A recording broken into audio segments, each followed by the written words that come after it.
ये है substitute player Devdutt पालिकल। अगर कल के मैच में अगर ये अच्छा खेल जाता तब तो हम पूरी तरह से हार जाते, अच्छा नहीं खेला तब हम जीते। दूसरी बात, हमने ये एक्सेप्ट किया था कि ये आएगा बैट बॉलिंग करने सब्स्टिट्यूट में, लेकिन इसकी जगह पे ये आ गया। तो इतने सारे कन्फ्यूजन से कैसे पार पाया जाए, सब्स्टिट्यूट प्लेयर के नियम को पूरी तरह से कैसे समझ कर ग्रो करें। Welcome back.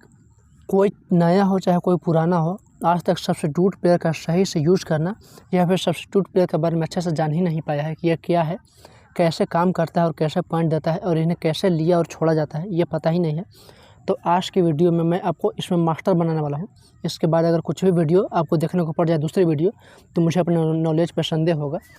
तो अब मैं चलता हूँ कि सब्स्टिट्यूट प्लेयर का सही से और 100% लगभग कहानी इसकी समझ ही लेते हैं, क्योंकि लोगों के पास इतना कम नॉलेज है जिसकी कोई सीमा ही नहीं है। मैच शुरू होने में 3 मिनट बचा हो, आप देख सकते हैं कि ये अनअनाउंस प्लेयर है, इस पर लाल टिक लगा हुआ है, उसका सिलेक्शन होता है। 5% लोगों ने इसे भी सिलेक्ट करके रखा है और टोटल 3 करोड़ 20 लाख लोगों में से अगर 5% हम निकालें तो ये 60 लाख के करीब रहता है। यानी कि 60 लाख की टीम में ये प्लेयर है जो खेल ही नहीं रहा है और मैच शुरू होने में केवल 2 से 3 मिनट बचा है। तो आप समझ सकते हैं कि कितने लोग यहाँ पे नादान है कि या फिर कम नॉलेज वाले हैं। तो पहले मैं आपको डिक्लेयर कर रहा हूँ, आपको बता रहा हूँ कि जिस पे ग्रीन टिक लगा है केवल उसे ही लेना है, केवल उसे, लाल वाले को छूना भी नहीं है। और दूसरी बात, IPL में ये तीसरा टिक भी आता है, ब्लू टिक, जिसे सब्स्टिट्यूट प्लेयर बोला जाता है। ये खिलाड़ी ना तो खेलता है और ना ही बैठा रहता है, यानी कि ये खेल भी सकता है और ना भी खेल सकता है। ये तो 100% है कि ग्रीन टिक वाला 100% खेलेगा ही खेलेगा, लाल टिक वाला 100% नहीं खेलेगा और ब्लू टिक वाला 50% पे होता है, खेलेगा भी और नहीं खेलेगा भी। तो यही लिए लोग इसमें कंफ्यूज होते हैं।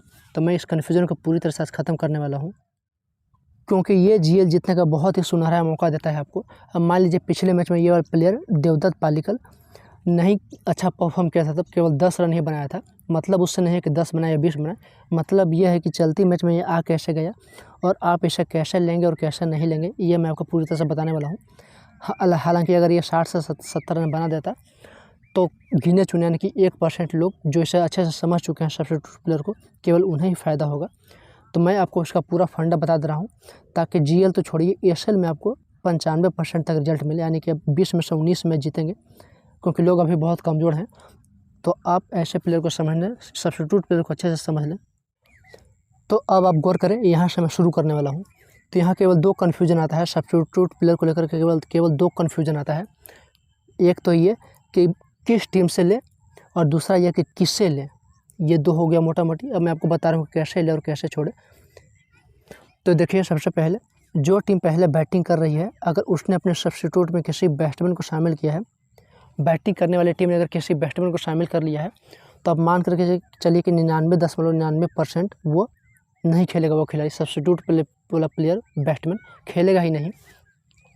मतलब कि मान लीजिए कि ये RCB अगर पहले बैटिंग करती और सब्स्टिट्यूट में ये वाला प्लेयर होता, तो 100% इसकी गारंटी मैं लेता हूँ कि ये नहीं खेलता, बैटिंग करना नहीं आता।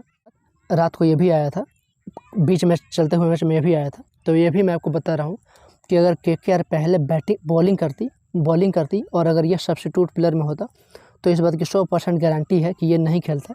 यानी कि जो टीम पहले बैटिंग करेगी उसका बैट्समैन अगर सब्स्टिट्यूट में होगा ब्लू टिक के साथ, तो वो खेलेगा ही नहीं, खेलेगा, बिल्कुल नहीं खेलेगा 100%। और जो टीम पहले बॉलिंग करेगी, अगर उसने किसी बॉलर को अपनी टीम में सब्स्टिट्यूट के रूप में रखा है, तो 100% वो बॉलर बॉलिंग करने नहीं आएगा। मुझे ये महसूस हो रहा है कि कुछ लोगों को समझने में प्रॉब्लम आ रही है, तो यहाँ पे मैं आपको सादे पन्ने पर अच्छे से समझा दे रहा हूँ। यहाँ से 100% क्लियर हो जाएगा।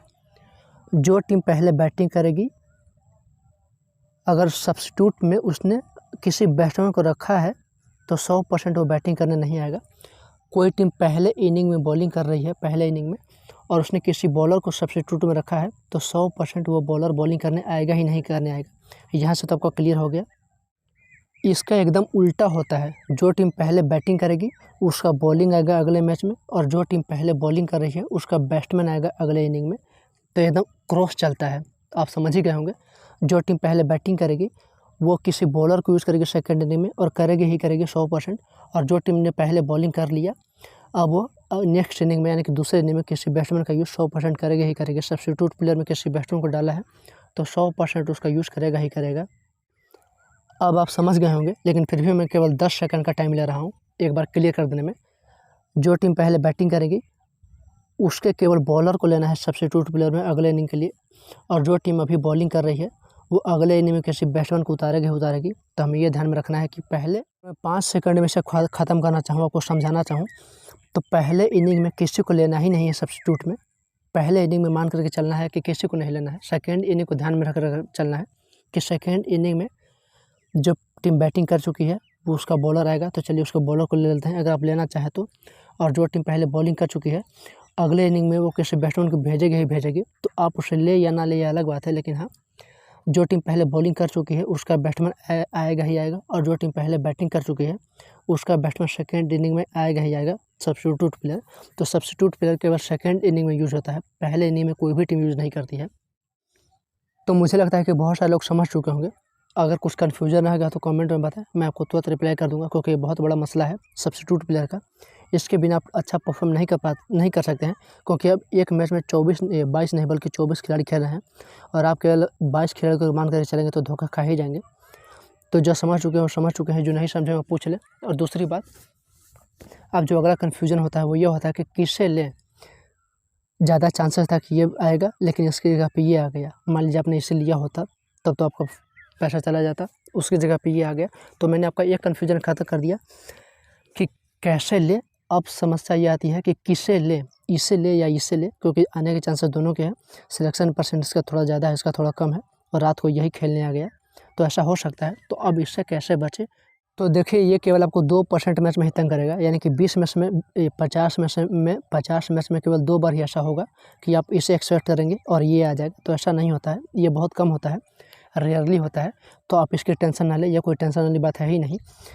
मैंने इसे लिया था और ये आ गया, एग्जाम्पल के लिए बता रहा हूँ। तो ऐसा केवल 50 में से 1-2 मैचों में होता है, बाकी मैचों में केवल यही होगा, यही आएगा। और दूसरी बात, लोगों ने इसकी उम्मीद की थी और यही आया, इसके अलावा कोई और अभी आ भी नहीं सकता था। हालांकि यहाँ तो एक ही ऑप्शन है, अगर आरसीबी ने और भी बैट्समैन रखे होते सब्स्टिट्यूट में तो केवल यही आता, इसके अलावा और कोई नहीं आता।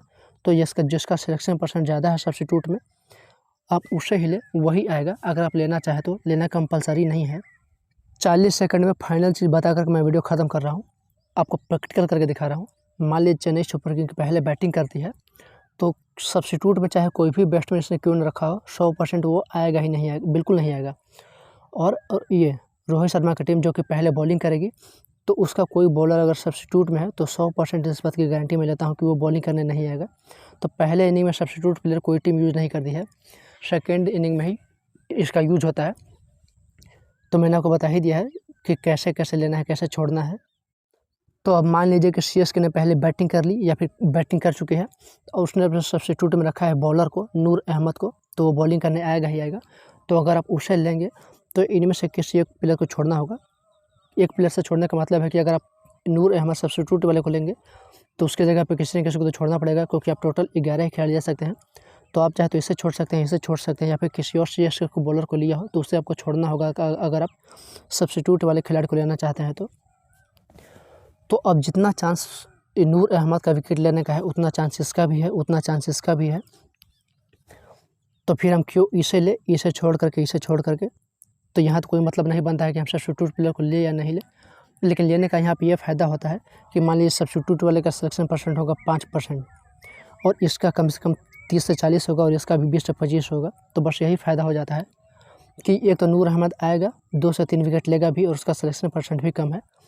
तो यही कारण है कि वो इसके और इसके मुकाबले आपको ज़्यादा अच्छा रैंक दिलवाएगा, ज़्यादा अच्छा पॉइंट दिलवाएगा और काफ़ी ऊपर आपका रैंक ले जाएगा। तो यही फ़ायदा होता है सब्स्टिट्यूट प्लेयर को लेने का। अब वो चाहे बैट्समैन हो या बॉलर हो, तो सब्स्टिट्यूट प्लेयर का ऐसे ही यूज़ होता है।